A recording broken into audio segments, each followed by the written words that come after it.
It was not just emails from foreign countries after all. In its latest bombshell article, the Guardian newspaper reports that the NSA was collecting and analyzing email metadata from Americans in bulk. So the agency could know who you were emailing, who was emailing you, and which IP address you were using, which could also give away your physical location. But according to documents obtained by The Guardian, the actual content of the emails were off limits. The newspaper reports that this program started under the Bush administration and continued under President Obama until 2011, when it was stopped for, quote, operational and resource reasons, according to a statement to the paper from the Director of Communications for National Intelligence. Meanwhile, the man who's been spilling the NSA secrets, Edward Snowden, is still reportedly living out of a suitcase in the transit zone of the Moscow airport, where he's been for days. President Obama, on his trip to Senegal, says he did not talk to Russian or Chinese leaders about turning Snowden over because, quote, I shouldn't have to.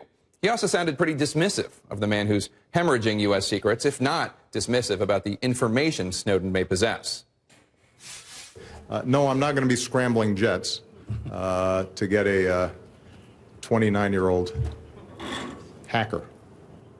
I continue to be concerned about the other documents that he may have.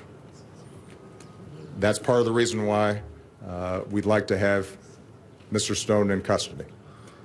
Rumors have been flying that Snowden may be making a run for Ecuador. Officials there say they have not cleared any asylum request from Snowden, but it's already hurting diplomatic relations. Reuters is reporting that the U.S. will consider suspending trade benefits with Ecuador after the country already said it would waive them.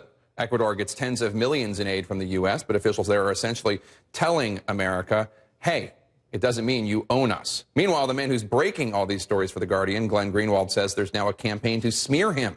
Greenwald says several reporters have been given information about his background in an attempt to make Greenwald look bad. He says it won't stop him.